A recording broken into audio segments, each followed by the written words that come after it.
This is SSC CHL explanation paper number 41651. Quantity aptitude questions 51 నుంచి ఉన్నాయి. మనం 51st question కి వెళ్ళిపోదాం. The compound interest on certain sum of money at 21% for 2 years is 9282.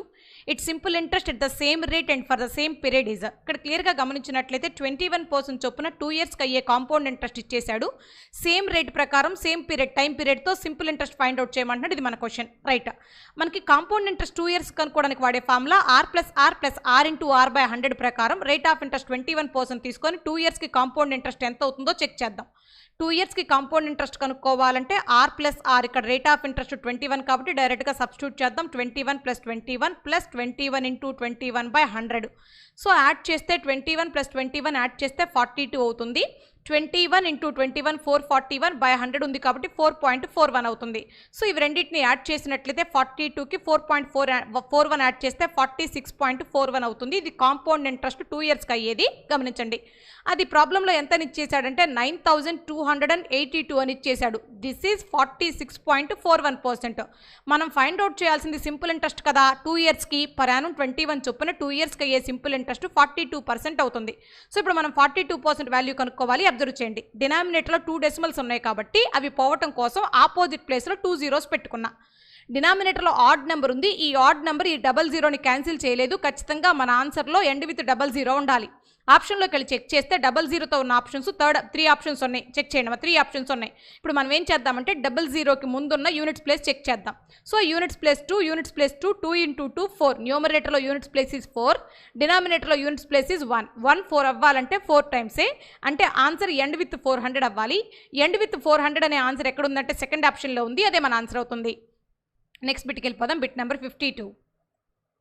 Let triangle ABC similar to triangle QPR and area of triangle ABC. Area of triangle PQR equal to 4/25 if AB 12 cm, BC 8 cm and AC 9 cm, then PR is equal to. క్లియర్గా గమనించండి, ఒక 2 triangles ఇచ్చాడు. 2 ట్రయాంగిల్స్కి వాడు ఎలాంటి names ఇచ్చాడంటే మొదటిది ABC అంటున్నాడు, రెండోది QPR అంటున్నాడు. వాడు ఎలా నేమ్స్ ఇచ్చాడో మనం కూడా అలాగే పెట్టాలమ్మా. ABC మొదటిది, రెండోది QPR అంటున్నాడు. ఇవి రెండు కూడా సిమిలర్ ట్రయాంగిల్స్ అంటున్నాడు. సిమిలర్ ట్రయాంగిల్స్ అయితే వాటి యొక్క కరస్పాండింగ్ సైడ్స్ రేషియో ఈక్వల్గా ఉంటుందని, వాటి యొక్క ఏరియాస్ రేషియోని స్క్వేర్ రూట్ చేస్తే కరస్పాండింగ్ సైడ్స్ రేషియో వస్తుందని ఆల్రెడీ మనం నేర్చుకున్నాం రైట్. వాడు ఏరియాస్ రేషియో ఇచ్చాడు 4/25 అని, వాటిని స్క్వేర్ రూట్ చేస్తే కరస్పాండింగ్ సైడ్స్ రేషియో వస్తుంది. √4 అంటే 2 అవుతుంది, √25 అంటే 5 అవుతుంది. ఈ 2 ఏంటంటే ఏబిసి ట్రయాంగిల్లో ఉన్న ఏదో ఒక సైడ్, అలాగే ఈ 5 ఏంటంటే పీక్యూఆర్ ట్రయాంగిల్లో ఉన్న ఏదో ఒక సైడ్. మనల్ని ఏం ఫైండ్ అవుట్ చేయమన్నాడు? పిఆర్ ఫైండ్ అవుట్ చేయమన్నాడు. పిఆర్ కావాలి. ఇక్కడ పిఆర్ అనేది బీసీకి కరస్పాండింగ్గా ఉంది, అంటే బీసీ లెంత్ ఉంటే పిఆర్ లెంత్ వచ్చినట్టే. బీసీ లెంత్ 8 cm అని ఇచ్చాడు, అంటే 2 parts ఉన్నది 8 cm అయితే 5 parts ఉన్నది ఎంతో కనుక్కోవాలి. 2 parts 8 అయితే 1 part 4, 5 parts 5 4s 20 అవుతుంది. 24th ఆప్షన్లో ఉంది. ఇదే మన ఆన్సర్ అవుతుంది. నెక్స్ట్ బిట్కి వెళ్ళిపోదాం. Bit number 53. The distance between the center of 2 circles of radius 3 cm and 2 cm is 13 cm. The length of transverse common tangent is. ఇక్కడ క్లియర్గా గమనించండి, ఒక 2 circles ఉన్నాయంట. అందులో మొదటి సర్కిల్ యొక్క రేడియస్ 3 cm, సెకండ్ సర్కిల్ యొక్క రేడియస్ 2 cm. ఆ రెండు సర్కిల్స్కి సెంటర్స్ మధ్య ఉన్న డిస్టెన్స్ 13 cm అయితే ట్రాన్స్వర్స్ కామన్ ట్యాంజెంట్ కనుక్కోమన్నాడు. ట్రాన్స్వర్స్ కామన్ ట్యాంజెంట్ని TCTతో డినోట్ చేస్తాం. సో TCT కనుక్కోవడానికి మన దగ్గర ఉన్న ఫార్ములా ఏంటంటే direct formula d² -r1 + r2 whole square. ఇక్కడ d అంటే రెండు సెంటర్స్కి మధ్య ఉన్న డిస్టెన్స్. ప్రాబ్లంలో 13 అని ఇచ్చేసాడు. 13² అంటే 169 అవుతుంది. -r1 అంటే ఫస్ట్ సర్కిల్ యొక్క రేడియస్ దట్ ఈస్ 3, r2 అంటే సెకండ్ సర్కిల్ యొక్క రేడియస్ దట్ ఈస్ 2. 3 + 2 అంటే 5, 5² అంటే 25 అవుతుంది. 169లో 25 సబ్ట్రాక్ట్ అయితే 144 ఉంటుంది. √144 అంటే 12 అవుతుంది. 12 అనేది సెకండ్ ఆప్షన్లో ఉంది. ఇదే మన ఆన్సర్ అవుతుంది. నెక్స్ట్ బిట్కి వెళ్ళిపోదాం. Bit number 54. If x power 4 plus x power minus 4 equal to 47, then the value of 2x minus 3 whole square is. ఇక్కడ మనం క్లియర్గా గమనించినట్లయితే x power minus 4 అంటే అర్థం ఏంటంటే 1/x power 4 అని అర్థం. సో మనకి ప్రాబ్లంలో ఏమి ఇచ్చాడంటే x power 4 plus 1/x power 4 equal to 47 అని ఇచ్చాడు రైట్. ఇప్పుడు మనం ఏం చేద్దామంటే దీని నుంచి x² plus 1/x² కొద్దాం. x power 4 plus 1/x power 4 నుంచి x² plus 1/x² కొద్దాం. అలా రావాలంటే కాన్స్టెంట్ టర్మ్కి 2 యాడ్ చేసిన తర్వాత స్క్వేర్ రూట్ చేయాలి. ఈ పాయింట్ అబ్జర్వ్ చేయండి. మా 47కి 2 యాడ్ చేస్తే 49, √47 49 is 7. So x² plus 1/x² లో నుంచి ఈసారి మరలా x plus 1/xకి రండి. ఇందాకట్లాగే సేమ్ ఈ 7కి 2 యాడ్ చేసిన తర్వాత స్క్వేర్ రూట్ చేస్తే మనకు కావాల్సిన x ప్లస్ 1/x వస్తుంది. 7 ప్లస్ 2 అంటే 9, 9కి స్క్వేర్ రూట్ చేస్తే 3 అవుతుంది. ఈసారి నేను మరలా ఏం రాస్తున్నానంటే x ప్లస్ 1/x నుంచి x మైనస్ 1/x వచ్చేస్తున్నా. జాగ్రత్తగా అబ్జర్వ్ చేయండి అమ్మా. ఎక్కడి నుంచి వస్తున్నానంటే x స్క్వేర్ ప్లస్ 1/x స్క్వేర్లో నుంచి x మైనస్ 1/xకి వస్తున్నా. అంటే ఈ కాన్స్టెంట్ టర్మ్కి ఈసారి ఏం చేయాలంటే -2 చేయాలి. ఇందాక ప్లస్లోకి వచ్చారు కాబట్టి +2 చేసి స్క్వేర్ రూట్ చేశారు. ఇప్పుడు మైనస్లోకి వచ్చారు కాబట్టి -2 చేసి స్క్వేర్ రూట్ చేయాలి. 7 - 2 అంటే 5 అవుతుంది. 5కి స్క్వేర్ రూట్ చేస్తే √5 మిగులుతుంది. అబ్జర్వ్ చేయండి. రైట్, నేను ఇప్పుడు ఏం చేస్తున్నానంటే ఈ రెండు ఈక్వేషన్స్ని, ఈ ఈక్వేషన్ని ఈ రెండింటిని యాడ్ చేస్తున్నా. పాయింట్ అర్థం చేసుకోండి. యాడ్ చేస్తే x ప్లస్ x 2x అవుతుంది. Plus 1/x minus 1/x cancel అయిపోతుంది. ఫైనల్గా 3 ప్లస్ √5 మిగులుతుంది. అబ్జర్వ్ చేయండి. యాడ్ చేస్తే మనల్ని ఏం కనుక్కోమన్నాడు? 2x - 3 whole square కనుక్కోమన్నాడు. ఈ +3ని ఆ సైడ్ తీసుకెళ్ళిపోతే మనకు కావాల్సింది వచ్చేస్తుంది 2x - 3 = √5 అని వస్తుంది. అబ్జర్వ్ చేయండి. సో వాడు హోల్ స్క్వేర్ గురించి అడిగాడు కాబట్టి 2x - 3 హోల్ స్క్వేర్ అంటే √5² అవుతుంది. √5² అంటే 5 అమ్మ. సో మనం అడిగిన క్వశ్చన్కి ఆన్సర్ 5 ఫస్ట్ ఆప్షన్లో ఉంది. ఇదే మన ఆన్సర్ అవుతుంది. నెక్స్ట్ బిట్కి వెళ్ళిపోదాం. Bit number 55. If x is equal to 2 plus √5, then the value of x cube minus x power minus 3 is. ఇక్కడ అడిగిన క్వశ్చన్ ఏంటంటే x cube minus 1/x cube అడిగాడు. అంటే మన దగ్గర x minus 1/x ఉండాలి ఫస్ట్. సో నా దగ్గర x ఉంది 2 plus √5 అని. నేను ఫస్ట్ 1/x కనుక్కుంటా. 1/x కావాలి అంటే 1/2 plus √5ని చేయాలి, అంతే కదా. సో డినామినేటర్కి రేషనలైజ్ చేస్తే 1/x వస్తుంది. 2 plus √5 ఉంది కాబట్టి 2 - √5తో న్యూమరేటర్ని డినామినేటర్ని మల్టిప్లై చేయండి. పాయింట్ అర్థమవుతుందా? రైట్, న్యూమరేటర్లో 2 - √5 అలాగే ఉంది. డినామినేటర్లో a plus b into a minus bని a² - b² అని రాయొచ్చు. a² అంటే 2² 4 అవుతుంది. అలాగే √5² అంటే 5 అవుతుంది. 4 - 5 అంటే 1 అవుతుంది. ఈ ప్లేస్ -1 వచ్చింది. ఈ -1ని కనుక న్యూమరేటర్తో కనుక మల్టిప్లై చేస్తే -2 ప్లస్ √5 అవుతుంది. అబ్జర్వ్ చేయండి. This is 1/x. ఇందాక x వాల్యూ ఆల్రెడీ 2 ప్లస్ √5 అని ఉంది. x వాల్యూ 1/x మన దగ్గర -2 ప్లస్ √5 ఉంది. జాగ్రత్తగా అబ్జర్వ్ చేసినట్లయితే x వాల్యూ 2 ప్లస్ √5ని 1/x -2 ప్లస్ √5ని మనం ఏం చేద్దామంటే మైనస్ చేద్దాం. ఎందుకంటే మనకి x - 1/x అనే రిజల్ట్ కావాలి కాబట్టి ఈ రెండింటిని మైనస్ చేద్దాం. మైనస్ చేస్తుంటే ఆటోమేటిక్గా సింబల్స్ మారిపోతాయి. ఇక్కడ మైనస్ ఉంది కాబట్టి ప్లస్ వస్తుంది, ఇక్కడ ప్లస్ ఉంది కాబట్టి మైనస్ వస్తుంది. సో +2 + 2 + 4 అవుతుంది. ప్లస్ √5 - √5 క్యాన్సిల్ అయిపోతుంది. అంటే ఫైనల్గా x - 1/x = 4 మిగిలింది. మనకు కావాల్సింది x³ - 1/x³ కావాలి కదా. అంటే 4ని క్యూబ్ చేసిన తర్వాత మైనస్ ఉంది కాబట్టి +3 × 4 చేయాలి. ఫార్ములా a³ + 3a అనేది ఫార్ములా. రైట్, 4³ అంటే 64 అవుతుంది. 3 4s 12, 64కి 12 యాడ్ అయితే 76 అవుతుంది. 76 సెకండ్ ఆప్షన్లో ఉంది. అదే మన ఆన్సర్ అవుతుంది. నెక్స్ట్ బిట్కి వెళ్ళిపోదాం. Bit number 56. If a³ plus b³ is equal to 1344 and a plus b equal to 28, then a plus b whole square minus 3ab is equal to. మనల్ని అడిగిన క్వశ్చన్ ఏంటంటే a plus b whole square minus 3ab గురించి అడిగాడు. a plus b whole squareని నేను తీసినట్లయితే formula ప్రకారం a² plus b² plus 2ab minus 3ab అని ఇచ్చాడు. ఇది మనల్ని అడుగుతున్న పాయింట్. సో దీన్ని కనుక ఇంకా సాల్వ్ చేసినట్లయితే a² plus b² plus 2ab minus 3ab ఏమవుతుందంటే -ab అవుతుంది. అబ్జర్వ్ చేయండి. a² plus b² minus ab యొక్క డైరెక్ట్ ఫార్ములా ఏంటంటే a³ plus b³ by a plus b అనేది ఫార్ములా. రైట్, ఇది కనుక్కోవాలంటే ఈ వాల్యూస్ ఉంటే సరిపోతుంది. a³ plus b³ by a plus b ఉంటే సరిపోతుంది. a³ plus b³ ఆల్రెడీ ప్రాబ్లంలో 1344 అని ఇచ్చేశాడు. a plus b value already 28 అని ఇచ్చేశాడు. ఇవి రెండింటిని డివైడ్ చేస్తే మనకు కావాల్సిన ఈ రిజల్ట్ వస్తుంది. చెక్ చేయండి. రైట్, ఇప్పుడు నేను డివైడ్ చేసేటప్పుడు యూనిట్స్ ప్లేస్ మాట్లాడుతున్నా. న్యూమరేటర్లో యూనిట్స్ ప్లేస్ 4, డినామినేటర్లో యూనిట్స్ ప్లేస్ 8. 8 4 అవ్వాలంటే పాసిబిలిటీ 3 దగ్గర కానీ అలాగే 8 దగ్గర కానీ ఉంది. ఆప్షన్లోకి వెళ్తే ఎండ్ విత్ 3 ఎక్కడా లేదు. ఎండ్ విత్ 8 ఫస్ట్ ఆప్షన్లో ఉంది. అదే మన ఆన్సర్ అవుతుంది. నెక్స్ట్ బిట్కి వెళ్ళిపోదాం. Bit number 57. A earns 640 rupees per day and works for 8 hours. B earns 360 rupees per day and works for 6 hours. The ratio per day wages of A to that B. ఇక్కడ మీరు క్లియర్గా గమనించినట్లయితే A per day వేజ్కి B per day వేజ్కి ratio అడుగుతున్నాడు. వాడే చెప్పాడు క్లియర్గా A per day wage 640 rupees అని చెప్పేశాడు already. B per day wage 360 rupees అని చెప్పేశాడు. ఈ రెండింటికి రేషియో అడుగుతున్నాడు. రేషియో క్యాన్సిల్ చేస్తే 0 0 క్యాన్సిల్ అయిపోయింది. 4తో 16 టైమ్స్, 4తో 9 టైమ్స్ క్యాన్సిల్ అయిపోతుంది. 16:9 అనేది ఫస్ట్ ఆప్షన్లో ఉంది. అదే మన ఆన్సర్ అవుతుంది. నెక్స్ట్ బిట్లోకి వెళ్ళిపోదాం. Bit number 58. The simplified value of 46 minus 3/4 అంటే మొత్తం సింప్లిఫికేషన్ ఇచ్చాడు. రైట్, మీకు అర్థమవుతుందో లేదో ఆ క్వశ్చన్ నేను ఇక్కడ పక్కన రాస్తున్నానమ్మా. 46 మైనస్ 3/4 హాఫ్ అంటే ఇంటూ 32 మైనస్ 6 అని ఇచ్చేసాడు న్యూమరేటర్లో. బై ఇక్కడ ఏమి ఇచ్చాడంటే డినామినేటర్లో 37 మైనస్ 3/4 ఇంటూ 34 మైనస్ 6 అని ఇచ్చాడమ్మా. 34 మైనస్ 6 అంటే 28 అవుతుంది, రాసేసా. రైట్, ఇప్పుడు క్యాల్కులేషన్ చేసేటప్పుడు బాడ్మాస్ ప్రకారం ఇక్కడ ముందు మల్టిప్లికేషన్ చేయాలి కాబట్టి చూడండి 4తో 8 టైమ్స్, సారీ అమ్మ డివిజన్ చేయాలి కాబట్టి 4తో 8 టైమ్స్. ఇక్కడ మీరు చెక్ చేసినట్లయితే -3 × 8 అంటే -24, -24 -6 అంటే -30 అవుతుంది. సో 46లో -30 కనుక 13 కనుక సబ్ట్రాక్ట్ చేస్తే న్యూమరేటర్లో 16 ఉంటుంది, డినామినేటర్కి వచ్చేసరికి ఈ 4 ఈ 28ని 7 టైమ్స్ క్యాన్సిల్ చేస్తుంది. 3 × 7 అంటే 21 అవుతుంది. 37లో 21 పోతే 16 ఉంటుంది. సో న్యూమరేటర్లో 16, డినామినేటర్లో 16 క్యాన్సిల్ అయిపోయి ఫైనల్ ఆన్సర్ 1 వస్తుంది. 1 అనేది ఫస్ట్ ఆప్షన్లో ఉంది, అదే మన ఆన్సర్ అవుతుంది. నెక్స్ట్ బిట్కి వెళ్ళిపోదాం. Bit number 59. బార్ గ్రాఫ్ ఇచ్చాడు. ఈ బార్ గ్రాఫ్లో డేటా ఏమి ఇచ్చాడంటే 2 స్కూల్స్లో ఉన్న స్టూడెంట్స్ గురించి ఇచ్చాడు. స్కూల్ ఏ, స్కూల్ బి గురించిన డేటా ఇచ్చాడు. ఎక్స్ యాక్సిస్ మీద 6 ఇయర్స్ ఇచ్చాడు. గమనించండి, స్కూల్ ఏ అంటే బ్లూ కలరు, స్కూల్ బి అంటే ఈ మెరూన్ కలర్ తీసుకోవాలని. మళ్ళీ అడుగుతున్న ఫస్ట్ క్వశ్చన్లోకి వెళ్ళిపోదాం. What is the ratio? Bit number 59 అమ్మా.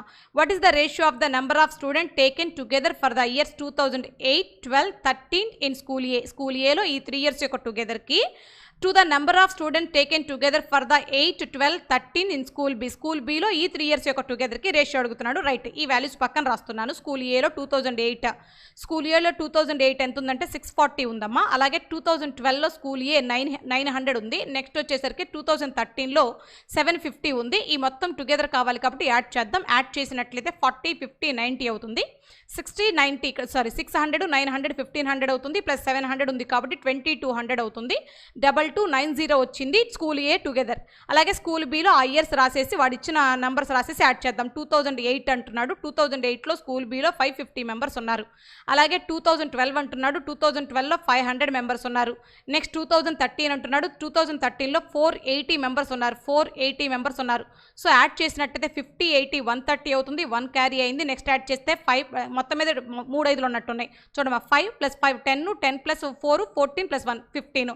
సో ఇక్కడ వచ్చింది 1530 వచ్చింది. ఈ రెండింటికి రేషియో ఏమంటున్నాడు 0 0 కామన్గా ఉంది, క్యాన్సిల్ అయిపోయింది. 229లో 153లో నాకు కామన్గా కనిపించిన నెంబర్ ఏమీ లేదు. సో అవి అలాగే మిగులుతాయి. 4th ఆప్షన్లో ఉంది అలాంటి ఆప్షన్, నా ఆన్సర్ అదే అవుతుంది. నెక్స్ట్ బిట్కి వెళ్ళిపోదాం. Bit number 60. In which year the sum of the students in 2 schools is the highest? 2 స్కూల్స్లో కలిపి హైయెస్ట్ స్టూడెంట్స్ ఎక్కడ ఉన్నారని అడుగుతున్నాడు. గమనించండి, ఏ ఇయర్లో ఉన్నారని అడుగుతున్నాడు. సో మీకు గ్రాఫ్ చూస్తే అర్థమైపోతుంది. గ్రాఫ్ చూస్తే మీరు క్లియర్గా అబ్జర్వ్ చేయండి. ఇది 640, ఇది 550, అక్కడికి 1190 అవుతుంది.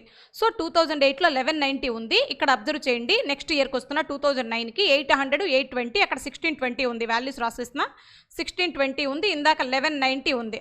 తర్వాత 500, 600, 1100 ఉంది. తర్వాత 700, 750, 1450 ఉంది. తర్వాత 900, 500, 1400 ఉంది. 750, 480 వచ్చేసరికి ఎంత అవుతుంది?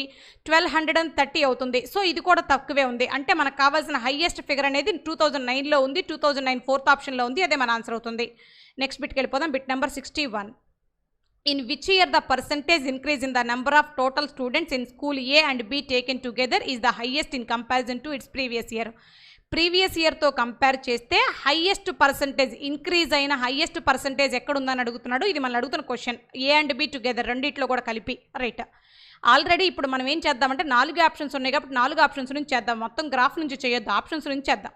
ఫస్ట్ ఆప్షన్లో 2012 ఉంది కాబట్టి 2012లో టోటల్ ఎంతమంది ఉన్నారంటే స్టూడెంట్స్ 900, 500, 1400 ఉన్నారు. ప్రీవియస్ ఇయర్లో ఎంతమంది ఉన్నారంటే 1450 ఉన్నారు. 700 + 750, 1450 ఉన్నారు.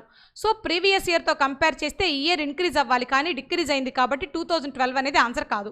సెకండ్ ఆప్షన్లోకి వస్తే 2009. సెకండ్ ఆప్షన్లో 2009 ఉందమ్మా. 2009లో మొత్తం యాడ్ చేస్తే 1620 ఉంది. ప్రీవియస్ ఇయర్ తీసుకుంటే 640, 550 యాడ్ చేస్తే 1190 అవుతుంది. క్లియర్గా అబ్జర్వ్ చేస్తే 1190 నుండి 1620కి వచ్చింది కదా. సో ఎంత పెరిగిందని చెక్ చేసినట్లయితే 420, 430 పెరిగింది. అబ్జర్వ్ చేయండి, ఇది 430 పెరిగింది. దేనిపైన? 1190 పైన. ఎంత పర్సెంట్ ఇంక్రీజ్ చేయమందో అడిగాడు కదా. సో ముందు పర్సెంటేజ్ కట్టాలి కాబట్టి ఇంటూ 100 కూడా రాస్తున్నా. రైట్, తర్వాత క్యాలిక్యులేషన్ చేద్దాం, పక్కన పెట్టేసేయండి. 2009 ఆన్సర్ అవడానికి ఛాన్స్ ఉంది. హోల్డ్. 2010 థర్డ్ ఆప్షన్లోకి వచ్చి 2010 చూస్తున్నా. 2010 చూస్తే 500 + 600, 1100. ప్రీవియస్ ఇయర్లో 1620. ప్రీవియస్ ఇయర్తో కంపేర్ చేస్తే ఇయర్ తగ్గింది కాబట్టి కాబట్టి 2010 ఆన్సర్ కాదు. 2011లోకి వచ్చా, ఫోర్త్ ఆప్షన్లో 700, 750, 1450 ఉంది. సో 1450 ప్రీవియస్ ఇయర్లో 1100 ఉంది. 1100 నుంచి 1450కి వచ్చిందంటే 350 ఇంక్రీజ్ అయింది. దేనిపైన? 1100 పైన. ఇది ఎంత పర్సెంట్ ఇంక్రీజ్ అయిందో కనుక్కొని ఇవి రెండింటిని క్యాలిక్యులేషన్ చేసినప్పుడు ఎక్కడైతే హైయెస్ట్ రిజల్ట్ వస్తుందో అది మన ఆన్సర్ అవుతుంది. క్లియర్గా అబ్జర్వ్ చేస్తే 00 క్యాన్సిల్ అయిపోతుంది. 11తో డివైడ్ చేస్తే 11 మహా పోతే ఎన్నిసార్లు పోతుంది? 32 టైమ్స్ క్యాన్సిల్ అవడానికి ఛాన్స్ ఉంది, అంతే కదా. 11 3 times 33 అండ్ 20 ఉంది, అంటే 31 టైం పోవడానికే ఛాన్స్ ఉన్నట్టుంది. సో 31 టైం పోతుంది. ఇక్కడ మీరు క్లియర్గా అబ్జర్వ్ చేసినట్లయితే 0 క్యాన్సిల్ అయిపోయింది. ఈ 0 తీసేసి డెసిమల్ పెడుతున్నా. 11.9ని అప్రాక్స్గా 12 అని మాట్లాడుతున్నా. 12తో డివైడ్ చేస్తున్నా. 12తో డివైడ్ చేస్తే 12 3 times 36 అవుతుంది. ఇంకా 7 మిగిలింది 70, అంటే 12 5 టైమ్స్ పోవడానికి ఛాన్స్ ఉంది. 35 వస్తుంది దీని రిజల్ట్. ఇది 35, ఇది 31. ఈ రెండిట్లో గ్రేటెస్ట్ వాల్యూ ఇక్కడ ఉంది కాబట్టి 2009 ఆన్సర్ అవుతుంది. 2011 ఆన్సర్ కాదు. సో సెకండ్ ఆప్షన్ ఆన్సర్ అవుతుంది. నెక్స్ట్ బిట్కి వెళ్ళిపోదాం. Bit number 62. What is the average correct 2 decimal places of total students in school A and B అని ఉండాలమ్మ. ఇక్కడ A and B taken together during 6-year period. ఇక్కడ మీరు క్లియర్గా గమనించినట్లయితే 6 years మీద A and B టోటల్ చేసి దాని యొక్క యావరేజ్ ఫైండ్ అవుట్ చేయమంటున్నాడు. రైట్. 2008లో టోటల్ ఎంత ఉన్నారు అంటే 640, 550, 1190 ఉన్నారు. ముందు యాడ్ చేద్దాం 1190. తర్వాత 2009లో 800, 820, 1620 ఉన్నారు. తర్వాత వచ్చేసరికి 2010లో 500, 600, 1100 ఉన్నారు. తర్వాత 11లో 1450 ఉన్నారు. టోటల్ 700, 750, 1450 ఉన్నారు. 2012లో వచ్చేసరికి 900, 500, 1400 ఉన్నారు. రైట్. తర్వాత 750, 480 యాడ్ చేసినట్లయితే 700, 400, 1100 అదొక 130, 1230 అమ్మా. సో 1230 మెంబర్స్ ఇక్కడ ఉన్నారు. ఈ మొత్తాన్ని యాడ్ చేసి యావరేజ్ ఫైండ్ అవుట్ చేయాలి. యాడ్ చేసేటప్పుడు ఏం చేద్దామంటే యూనిట్స్ మామూలుగా నార్మల్గా యాడ్ చేసేద్దాం. Units place 0. ఇక్కడ యాడ్ చేస్తే 9 + 2 11, 11 + 5 అంటే 16, 16 + 3 అంటే 19 అవుతుంది. 1 క్యారీ అయింది గమనించండి. తర్వాత యాడ్ చేస్తే 1 + 6 7, 7 + 1 8, 8 + 4 అంటే 12 అవుతుంది. 12 + 4 16, 16 + 2 18, 18 + 1 అంటే 19. సో 1 క్యారీ అయిపోయింది. మొత్తం మీద 6 years కాబట్టి ఇక్కడ వరకు 6 ones ఉంటాయి. గమనించండి, ఇక్కడ వరకు 6 ones ఉంటాయి. 6 ones ఇదొక 1, మొత్తం 7 ones అంటే 7 అవుతుంది. రైట్. యాడ్ చేస్తే 7990 అవుతుంది. బై 6 years కాబట్టి యావరేజ్ చూడాలి కాబట్టి బై 6 అని రాస్తున్నా. 6తో డివైడ్ చేయాలి. 6తో డివైడ్ చేస్తే 6 1 టైం పోతుంది. ఇంకా 1 ఉంది, పక్కన 9 ఉంది కాబట్టి 19 ఉంది. సో 19లో 6 3 టైమ్స్ పోతుంది. అబ్జర్వ్ చేయండి, ఇంకా 19 ఉంది, మళ్ళీ 3 టైమ్స్, అంటే అవర్ ఆన్సర్ స్టార్ట్ విత్ 133. అలాంటి ఆప్షన్ ఎక్కడుందని చెక్ చేస్తే థర్డ్ ఆప్షన్లో ఉంది. అదే మన ఆన్సర్ అవుతుంది. నెక్స్ట్ బిట్కి వెళ్దాం. Bit number 63. A man bought 3 articles for 3000 rupees each. He sold the articles respectively at 10% profit, 5% profit and 15% loss. The total percentage profit or loss he earned is. క్లియర్గా bit meaning విన్నట్లయితే ఒక man 3 ఆర్టికల్స్ని 3000 rupees చొప్పున కొనుక్కొచ్చాడు ఒక్కొక్క దాన్ని. మొదటి దానిపైన 10% profit, రెండో దానిపైన 5% profit, మూడో దానిపైన 15% లాస్ వచ్చింది. ఓవరాల్గా వచ్చిన ప్రాఫిట్టా లాసా ఎంత పర్సెంట్ అని అడుగుతున్నాడు. మనం ఏం చేద్దామంటే ఫైనల్గా పర్సంటేజ్ అడిగాడు కాబట్టి పర్సంటేజ్ అంటే ఏ 200కే చెప్పాలి కాబట్టి ఈచ్ ఆర్టికల్ యొక్క కాస్ట్ ప్రైస్ని వాడు 3000 అని ఇచ్చాడు. మనం ఏమందామంటే 100 అని తీసుకుందాం. సో ఫైనల్గా చెప్పాల్సిన 100కే కాబట్టి ఈచ్ ఆర్టికల్ యొక్క కాస్ట్ ప్రైస్ 100 అనుకుందాం. మొదటి ఆర్టికల్ అమ్మేటప్పుడు 10% ప్రాఫిట్ వచ్చింది. 100కి 10% ప్రాఫిట్ అంటే 10 రూపీ ప్రాఫిట్ వచ్చింది. ప్రాఫిట్ కాబట్టి ప్లస్తో డినోట్ చేస్తున్నా. రెండో ఆర్టికల్ అమ్మేటప్పుడు 5% ప్రాఫిట్ వచ్చింది. 100కి 5% అంటే 5 రూపీ ప్రాఫిట్ వచ్చింది. మూడో ఆర్టికల్ అమ్మేటప్పుడు 15% లాస్ వచ్చింది. 100కి 15% అంటే 15 రూపీ లాస్ వచ్చింది. ఓవరాల్గా చూసుకున్నట్లయితే మీకు వచ్చిన టోటల్ ప్రాఫిట్ ఎంత అంటే +10 +5 +15 +15 -15 అంటే 0 అయిపోతుంది. అంటే నో ప్రాఫిట్. ఇక్కడ ఏమీ ప్రాఫిట్ రాలేదు, లాస్ రాలేదు. గమనించండి అమ్మా. అంటే ఇప్పుడు మనకు కావాల్సిన ఆన్సర్ ఏంటంటే ఓవరాల్గా చూస్తే నో ప్రాఫిట్ నో లాస్ వచ్చింది. అలాంటి ఆప్షన్ థర్డ్ ఆప్షన్లో ఉంది. అదే మన ఆన్సర్ అవుతుంది. నెక్స్ట్ బిట్కి వెళ్ళిపోదాం. Bit number 64. A and B can complete a piece of work in 15 days and 10 days respectively. They got a contract to complete the work for 75,000. The share of B in the contracted money will be. ఇక్కడ క్లియర్గా గమనించండి. ఏ working days ఇచ్చాడు, be working days ఇచ్చాడు. ఒక work చేసినందుకు ఏ and బిలకి 75,000 rupee money వస్తుంది. అందులో share of B గురించి కనుక్కోమంటున్నాడు. అబ్జర్వ్ చేయండి అమ్మా. ఎప్పుడు మనీని షేర్ చేసినా వాళ్ళ ఎఫిషియన్సీకి షేర్ చేస్తాం కానీ వాళ్ళ వర్కింగ్ డేస్కి షేర్ చేయం. గమనించండి. సో ఏ అనేవాడు 15 డేస్ చేశాడు, బి అనేవాడు 10 డేస్ చేశాడు. వాళ్ళ వర్కింగ్ డేస్ యొక్క రేషియో ఎంత అని చెక్ చేస్తే 3:2 అవుతుంది. అబ్జర్వ్ చేయండి, మా 5తో డివైడ్ చేస్తే 3:2 అవుతుంది. ఇది ఏ రేషియో అంటే టైం రేషియో. టైం రేషియోని ఇన్వర్స్ చేస్తే ఎఫిషియన్సీ రేషియో వస్తుందని తెలుసు కాబట్టి 3:2 యొక్క ఇన్వర్స్ ఏమవుతుందంటే 2:3 అవుతుంది. ఏ యొక్క ఎఫిషియన్సీ 2 పార్ట్స్, బి యొక్క efficiency 3 parts, total efficiency 5 parts. So total money ఎంత అంటే 75,000 5 పార్ట్స్ ఎఫిషియన్సీకి షేర్ చేయాలి. ఇందులో ఎవరి గురించి అడుగుతున్నాడు? బి గురించి. బి ఎఫిషియన్సీ 3 పార్ట్స్ కాబట్టి 3 పార్ట్స్ కనుక్కుంటే సరిపోతుంది. సో 5తో క్యాన్సిల్ చేస్తే 15 టైమ్స్, 15 3 టైమ్స్ అంటే 45,000 ఆన్సర్ అవుతుంది. ఫస్ట్ ఆప్షన్లో ఉంది, ఇదే మన ఆన్సర్. నెక్స్ట్ బిట్కి వెళ్ళిపోదాం. Bit number 65. If 3 into cosecant square 65 minus tan square 25 minus sine 90 minus tan square 63 into tan square 29 equal to y/2 then the value of y is. క్లియర్గా observe చేసినట్లయితే అమ్మ టాన్ స్క్వేర్ 25ని మనం ఏమని రాయొచ్చు అంటే cot square 65 అని రాయొచ్చు. మనకు తెలిసిన విషయమే ఈ సంగతి. సో గమనించండి, టాన్ స్క్వేర్ 25ని కాట్ స్క్వేర్ 65 అని రాయొచ్చు. ఒకవేళ డౌట్ ఉంటే ఈ 25ని ఏమని రాస్తారంటే 90 మైనస్ 25 అని రాసేయండి. ఆటోమేటిక్గా కాట్ స్క్వేర్ 65 వస్తుంది. ఇక్కడ చూడండి, cosecant square 65 minus cot square 65 అంటే 1 అవుతుంది. 1 ఇంటూ 3 అంటే 3 అవుతుంది. అంటే అక్కడ మిగిలిన పాయింట్ 3 మిగిలింది. మైనస్ సైన్ 90 అంటే 1 అవుతుంది. Minus tan square 63 into tan square 27 అంటే ఈ రెండింటి యొక్క మల్టిప్లికేషన్ 1 అవుతుంది. తీటా యొక్క సమ్ కనుక 90 అయినప్పుడు ఆ రెండింటి యొక్క మల్టిప్లికేషన్ 1 అయిపోతుంది. గమనించండి. లేదు, ఒకవేళ మీకు ఈ పాయింట్ అర్థం కాకపోతే టాన్ స్క్వేర్ 27 ఏమని రాస్తారంటే కాట్ స్క్వేర్ 63 అని రాయండి. Tan square 63 into cot square 63 1 అయిపోతుంది. సో ఇక్కడ -1 వచ్చేస్తుంది, ఈక్వల్ టు y/2 అవుతుంది. అబ్జర్వ్ చేయండి, -1 -1 -2 3 -2 అంటే 1 అవుతుంది. 1 ఈక్వల్ టు y/2. ఆ /2 ఇటు వచ్చేస్తే ఇంటూ 2 అవుతుంది. 1 ఇంటూ 2 అంటే 2 అవుతుంది. సో ఫైనల్గా y equal to 2, y equal to 2 first ఆప్షన్లో ఉంది, అదే మన ఆన్సర్ అవుతుంది. నెక్స్ట్ బిట్కి వెళ్ళిపోదాం. Bit number 66. If each side of rectangle is decreased by 13%, then its area will be decreased by. Rectangle యొక్క ఈచ్ సైడ్ 13% కనుక డిక్రీజ్ అయితే ఏరియా ఎంత డిక్రీజ్ అవుతుందని అడుగుతున్నాడు. మన దగ్గర ఎఫెక్టివ్ పర్సంటేజ్ ఫార్ములా ఉంది కాబట్టి దాని ప్రకారం ఏరియాలో వచ్చే చేంజ్ కనుక్కోవచ్చు. డిక్రీజ్ అంటే మైనస్ వాడతాం. అసలు ఎఫెక్టివ్ పర్సంటేజ్ ఫార్ములా గుర్తుందో లేదో ఒకసారి చెక్ చేసుకోండి. x+y + x × y/100 అనేది ఫార్ములా. డిక్రీజ్ అంటున్నాడు కాబట్టి మైనస్ వేస్తాం. అబ్జర్వ్ చేయండి. సో రెక్టాంగిల్లో ప్రతి సైడు 13 తగ్గింది. -13 ప్లస్ -13 ఇంటూ, గమనించడమా, -13 ఇంటూ -13/100 అని రాయాలి. ఇది మనం ఫార్ములా ప్రకారం రాసేసాం. -13 -26 అవుతుంది. మైనస్ ఇంటూ మైనస్ ప్లస్ అవుతుంది. ప్లస్ 169/100 అవుతుంది. 169/100 అంటే 1.619 అవుతుంది. సో -26 ప్లస్ 1.69 ఇవి రెండింటిని యాడ్ చేస్తే ఇక్కడ క్లియర్గా అబ్జర్వ్ చేయండి. -26లోంచి 1.69 తీసేస్తే ఆన్సర్ ఖచ్చితంగా 24 పాయింట్ సంథింగ్ ఉంటుంది.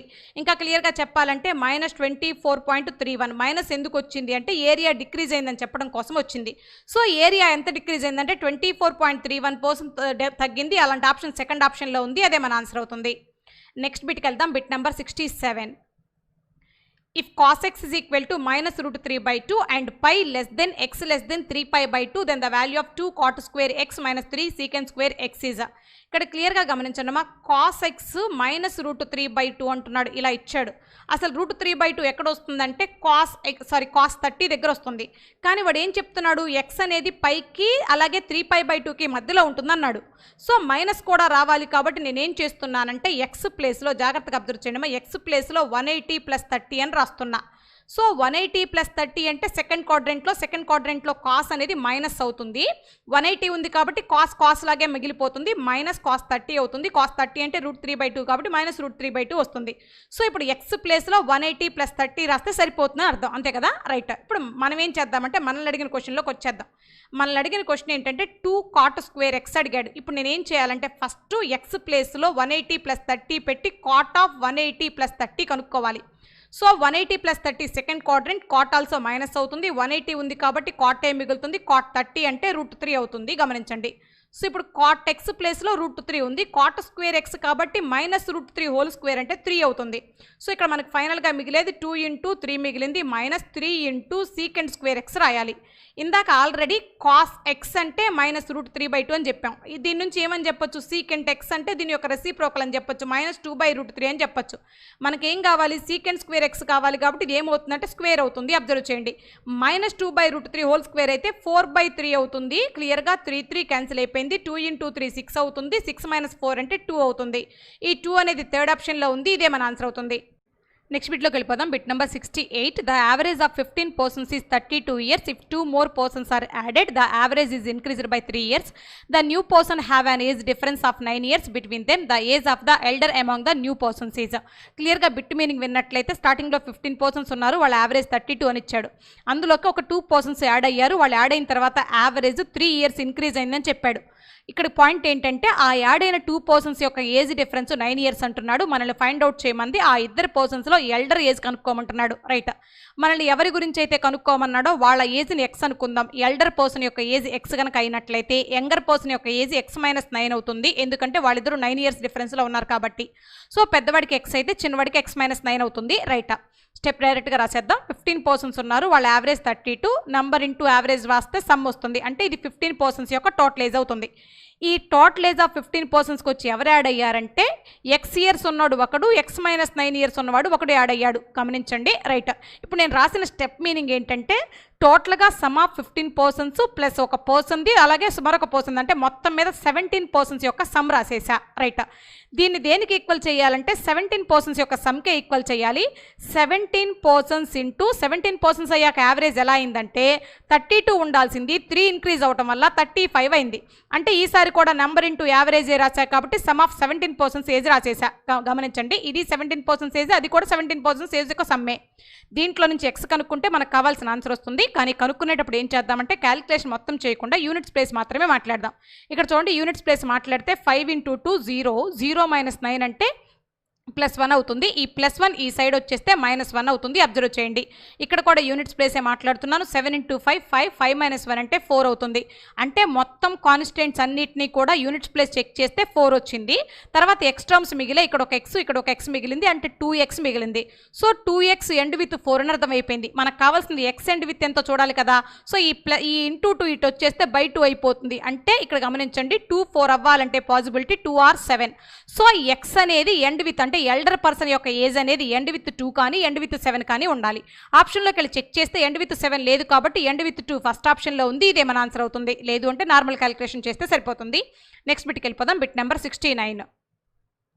If cot theta equal to 5x and cosecant theta equal to 5/x, then the value of 5 × x² - 1/x². ఇక్కడ క్లియర్గా అడిగిన క్వశ్చన్ ఏంటంటే 5 × x² - 1/x² ని మనం ఏమని రాసేద్దామంటే డైరెక్ట్గా 5 × x + 1/x × x - 1/x, దీని యొక్క రిజల్ట్ అడిగాడు మనల్ని.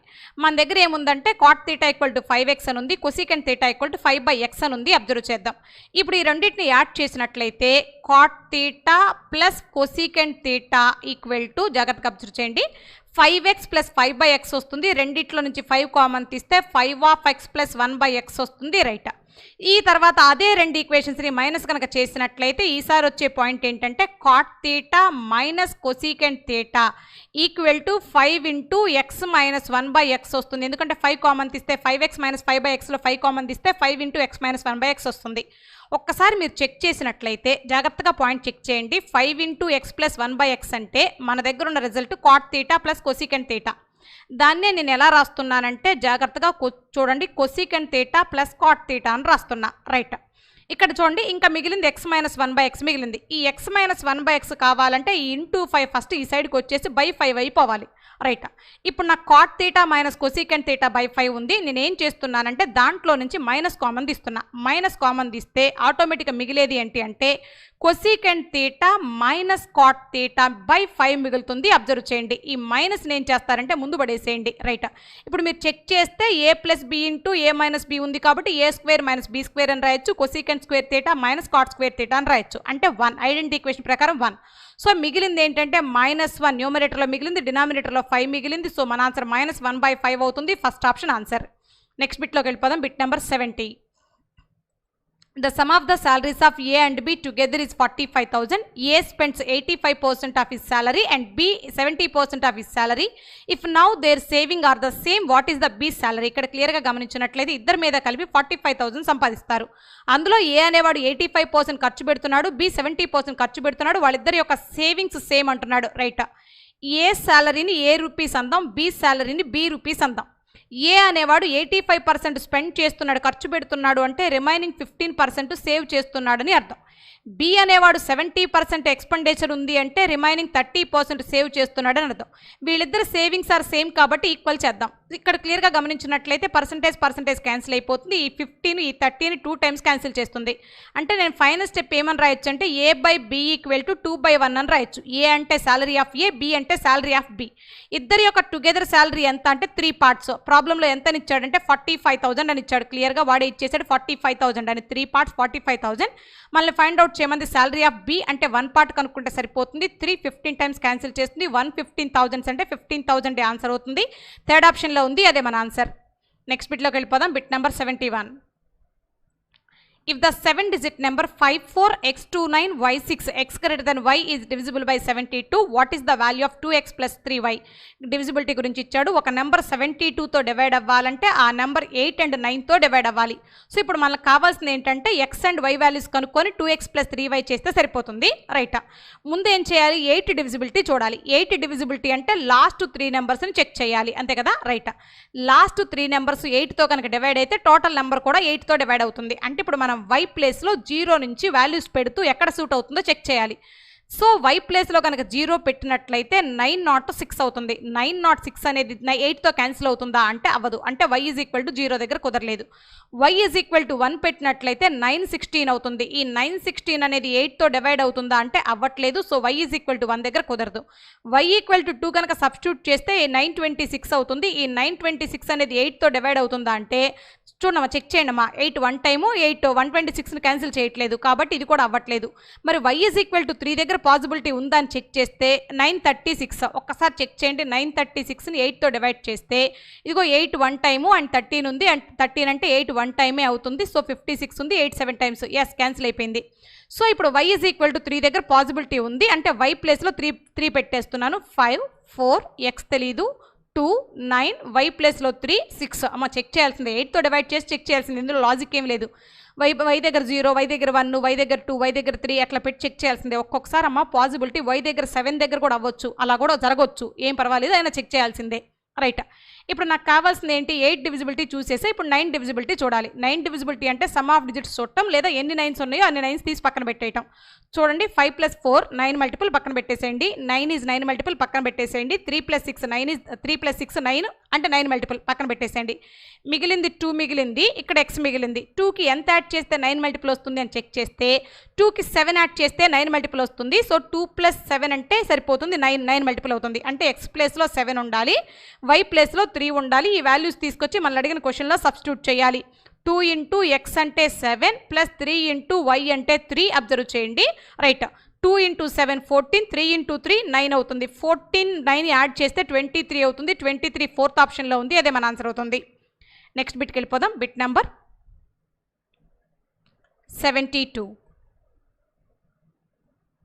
A dealer buys an article marked at 20,000 rupee with 2 successive discounts of 20% and 5%. He spends 1,800 on repair and sell it for 20,000. What is the profit or loss percent correct to 1 decimal place? క్లియర్గా గమనించండమ్మా. ఒక అతను ఏం చేశాడంటే 20,000 rupees చెప్పిన ఆర్టికల్ని 20% and 5% డిస్కౌంట్స్తో కొనుక్కొచ్చుకొని అదే article పైన 1,800 rupees రిపేర్స్కి వాడి తర్వాత అదే ఆర్టికల్ని 20,000కి అమ్మాడు. ఫైనల్గా వాడికి వచ్చింది ప్రాఫిటా లాసా ఎంత పర్సెంట్ అని అడుగుతున్నాడు. రైట్, ఫస్ట్ అసలు 20,000 చెప్పారు ఆ ఆర్టికల్ యొక్క మార్కెట్ ప్రైస్. దానిపైన ఎంత డిస్కౌంట్ ఇచ్చారంటే 20% డిస్కౌంట్ ఇచ్చారు. 20,000కి 20% అంటే 4,000 డిస్కౌంట్ ఇచ్చారు. సో ఈ 4,000 డిస్కౌంట్ పోగా 16,000కి వచ్చింది. పాయింట్ అబ్జర్వ్ చేయండి, 16,000కి వచ్చింది. దీనిపైన మరలా 5% డిస్కౌంట్ ఇచ్చారు. 5% ఆఫ్ 16,000 అంటే 800 అవుతుంది. సో 800 డిస్కౌంట్ పోగా ఈ ఆర్టికల్ 15,200కి వచ్చింది. ఈ 15,200 పెట్టుకొని దానిపైన 1,800 పెట్టి రిపేర్ చేయించాడంటే మొత్తం మీద 17,000 పెట్టి ఆ ఆర్టికల్ మొత్తం ఖర్చు ఎంత అయిందంటే 17,000 అయింది. సో 17,000 ఖర్చు అయిన దాన్ని 20,000కి అమ్ముకున్నాడు. అబ్జర్వ్ చేయండి, 20,000కి అమ్ముకున్నాడు. వాడు పెట్టిన మొత్తం కాస్ట్ 17,000, వాడు అమ్మిందేమో 20,000. వాడికి వచ్చింది ప్రాఫిట్ 3,000 వచ్చింది. సో ప్రాఫిట్ పర్సంటేజ్ కావాలంటే వచ్చిన profit by cost price into 100 అని వేయాలి. గమనించండి. సో 000 క్యాన్సిల్ అయిపోయింది. 300/17 ఉంది. క్లియర్గా క్యాన్సిల్ చేస్తే ఒక్క పాయింట్ అబ్జర్వ్ చేయండి, మనకు వాడికి వచ్చింది ప్రాఫిటా లాసా అని చూస్తే ప్రాఫిటే వచ్చింది. సో అప్పుడు ఆన్సర్ ఏమవ్వాలి అంటే సెకండ్ ఆప్షన్ కానీ థర్డ్ ఆప్షన్ కానీ అవ్వాలి. ఫోర్త్ ఆప్షన్ అవ్వడానికి ఛాన్స్ లేదు, ఫస్ట్ ఆప్షన్ ఆన్సర్ అవ్వడానికి ఛాన్స్ లేదు, ఎందుకంటే అక్కడ లాసులు ఉన్నాయి కాబట్టి. ఇక్కడ మీరు అబ్జర్వ్ చేస్తే అమ్మా న్యూమరేటర్లో 300 ఉంది, 300/17 ఒకసారి చెక్ చేయండి. 300/17, 17తో నార్మల్గా క్యాన్సిలేషన్ చేస్తే 30లో 1 టైమే, అంటే ఆన్సర్ స్టార్ట్ విత్ 1. ఈ రెండు ఆప్షన్స్లో స్టార్ట్ విత్ 1 ఎక్కడ ఉంది? సెకండ్ ఆప్షన్లో ఉంది, కాబట్టి థర్డ్ ఆప్షన్ ఆన్సర్ కాదు, second option our answer. Next బిట్కి వెళ్ళిపోదాం. Bit number 73. The ratio between the speeds of two trains is 2:5. If the first train runs 350 km in 5 hours, then the difference between the speeds of the both trains is. ఇక్కడ క్లియర్గా 2 trains యొక్క speeds ratio ఇచ్చాడు 2:5 అని. అందులో first train 350 km వెళ్ళడానికి 5 hours తీసుకుంటుంది. రెండు trains యొక్క స్పీడ్స్ డిఫరెన్స్ అడిగాడు, క్లియర్గా అబ్జర్వ్ చేయండి. ఫస్ట్ ట్రైన్ 350 km వెళ్ళడానికి 5 hours తీసుకుంటుంది అన్నాడు కాబట్టి డిస్టెన్స్ బై టైం రాసా. స్పీడ్ ఆఫ్ ఫస్ట్ ట్రైన్ వచ్చేసింది. Speed of first train 2 parts. This is 2 parts. మనకు కావాల్సింది ఏంటి? డిఫరెన్స్ బిట్వీన్ 2 స్పీడ్స్ కావాలి. So first speed 2 parts, second speed 5 parts, difference 3 parts. అంటే మనం కనుక్కోవాల్సింది ఏంటంటే 3 parts వాల్యూ కనుక్కోవాలి. అబ్జర్వ్ చేయండి. 5 × 2 10, 0 0 క్యాన్సిల్ అయిపోయింది. 35 3 times అంటే 105 అవుతుంది. 105 అనేది సెకండ్ ఆప్షన్లో ఉంది, అదే మన ఆన్సర్ అవుతుంది. నెక్స్ట్ బిట్లోకి వెళ్దాం. Bit number 74. PA and PB are the tangents to circle with center O from point P. Outside the circle, A and B are the points on the circle. If angle APB equal to 72 degree, then angle AOB is equal to. క్లియర్గా చెప్తున్నాడు, ఒక circle ఉందంటున్నాడు, ఆ సర్కిల్కి 2 tangents గీయమంటున్నాడు, ఒకటి PA మరొకటి PB. వాడు చెప్పినట్టుగానే మనం కూడా ఏం చేద్దామంటే సర్కిల్ తీసుకుందాం, రైట్. దానికి ట్యాంజెంట్స్ కూడా డ్రా చేద్దాం. ఏ పాయింట్ నుంచి P అనే ఒక ఎక్స్టర్నల్ పాయింట్ నుంచి ట్యాంజెంట్స్ తీసుకుందాం. ఇదిగో ఇక్కడ P అనే ఒక పాయింట్ ఉందనుకుందాం. దీని నుంచి PA అనే ఒక ట్యాంజెంట్ తీసుకోవాలి, అలాగే ఇటు నుంచి PB అనే మరొక ట్యాంజెంట్ తీసుకోవాలి. ఈ పాయింట్కి A అనే పేరు పెట్టండి, ఈ పాయింట్కి B అనే పేరు పెట్టండి. ఇది సర్కిల్ యొక్క సెంటర్ అని మాట్లాడండి. O అనే పేరు పెట్టండి. ఇక్కడ మీరు అబ్జర్వ్ చేసినట్లయితే OA ఒక రేడియస్ అవుతుంది, అలాగే OB మరొక రేడియస్ అవుతుంది. ఇవి రెండు రేడియస్లు కాబట్టి ఇవి రెండు ఈక్వల్ లెంత్లో ఉంటాయి. OA = OB అవుతుంది. దాంతోపాటు ఏమి ఇచ్చాడంటే యాంగిల్ APB అంటే P దగ్గర ఉండే యాంగిల్ ఇచ్చాడు 72 అని ఇచ్చేసాడు, ఇక్కడ ఉండే యాంగిల్ ఇచ్చేసాడు. మీరు క్లియర్గా చెక్ చేసినట్లయితే OAPB అనేది ఒక క్వాడ్రిలేటర్లో సమ్ ఆఫ్ యాంగిల్స్ ఎంత ఉండాలంటే 360 ఉండాలి. సో ఒక్క పాయింట్ అబ్జర్వ్ చేయండి, ఇక్కడ A అనేది పాయింట్ ఆఫ్ కాంటాక్ట్ కాబట్టి ఖచ్చితంగా యాంగిల్ 90 ఉంటుంది. B కూడా పాయింట్ ఆఫ్ కాంటాక్టే కాబట్టి 90 ఉంటుంది. అంటే A దగ్గర 90, B దగ్గర 90, అలాగే P దగ్గర 72 ఉంది. సో ఇక్కడ మొత్తం మీద 360 ఉండాలి. ఈ మొత్తాన్ని యాడ్ చేస్తే 360 రావాలి. సో 90 + 90 180, ఇక్కడ ఒక 72 ఉంది, ఇంకొక 108 ఉంటే O దగ్గర సరిపోతుంది. గమనించండి, టోటల్గా ఈ క్వాడ్రిలేటర్లో సమ్ ఆఫ్ యాంగిల్స్ 360. ఆటోమేటిక్గా O దగ్గర ఎంత ఉంటుంది అని చెక్ చేస్తే 108 డిగ్రీ ఉంటుంది. మనల్ని అడిగింది O దగ్గర ఉండే యాంగిల్ కాదు, మనల్ని అడిగింది OAB గురించి అడిగాడు. OAB అంటే ఒక్కసారి జాగ్రత్తగా చెక్ చేయండి అమ్మా. OAB అంటే ఒక్కసారి నేను యాంగిల్ ఎక్కడ పెడుతున్నానో చూడండి, ఈ పాయింట్, ఈ యాంగిల్ అడుగుతున్నాడు, రైట్. మీరు జాగ్రత్తగా గమనించినట్లయితే OAB అనేది ఒక ట్రయాంగిల్. సమ్ ఆఫ్ యాంగిల్స్ ఎంత ఉండాలంటే 180 ఉండాలి. అందులో O దగ్గర 108 ఉంది, ఇంకా రిమైనింగ్ ఎంత ఉండాలి? ఈ 2 యాంగిల్స్ యొక్క సమ్ 72 ఉండాలి. ఇక్కడ మీరు చెక్ చేయండి, OA OBలు రెండు రేడియస్లు ఈక్వల్ సైడ్స్కి ఆపోజిట్గా ఉండే యాంగిల్స్ ఆర్ ఈక్వల్. అంటే యాంగిల్ A యాంగిల్ B రెండు ఈక్వల్గా ఉంటాయి. సో ఈ 72ని రెండు ఈక్వల్ పార్ట్స్ చేస్తే యాంగిల్ A వచ్చేస్తుంది 36 degree, 36 degree. So angle A 36, angle B కూడా 36. మనల్ని అడిగింది కూడా OAB, యాంగిల్ A అడిగాడు, 36 ఆన్సర్ అవుతుంది. థర్డ్ ఆప్షన్లో ఉంది, అదే మన ఆన్సర్. జాగ్రత్తగా చెక్ చేసుకోండి. నెక్స్ట్ బిట్కి వెళ్ళిపోదాం. Bit number 75. In triangle ABC, the bisectors of angle B and angle C meet at O. Inside the triangle BOC, angle BOC 106 degree, then the measure of angle A is. అమ్మ ఖచ్చితంగా angle bisectors ఇచ్చి చూడమ్మా, angle bisector inside అంటున్నాడు. మన దగ్గర జనరల్గా formula ఉంది కదా, ఏం ఫార్ములా ఉంది? యాంగిల్ బైసెక్టార్స్ యొక్క మీటింగ్ పాయింట్ యాంగిల్ O కనుక్కోవడం కోసం వాడే ఫార్ములా 90 + యాంగిల్ A/2 అనేది ఫార్ములా కదా, రైట్. ఇందులో O దగ్గర ఉండే వాల్యూ ఇచ్చేసాడు 106 అని, అలాగే A దగ్గర ఉండే వాల్యూ కనుక్కోమంటున్నాడు. 106 = 90 + యాంగిల్ A/2 అవుతుంది. ఈ +90 ఆ సైడ్ వెళ్ళిపోతే -90 అవుతుంది. జాగ్రత్తగా చెక్ చేయండి. అంటే 106లో 90 పోతే ఇంకెంత ఉంటుంది అంటే 16 ఉంటుంది. సో యాంగిల్ A/2 16 కనుక అయినట్లయితే ఈ /2 ఇటు వచ్చేసి × 2 అయితే యాంగిల్ A = 16 × 2 32 డిగ్రీ అవుతుంది. 32 డిగ్రీ ఫస్ట్ ఆప్షన్లో ఉంది, ఇదే మన ఆన్సర్ అవుతుంది. Thank you friends.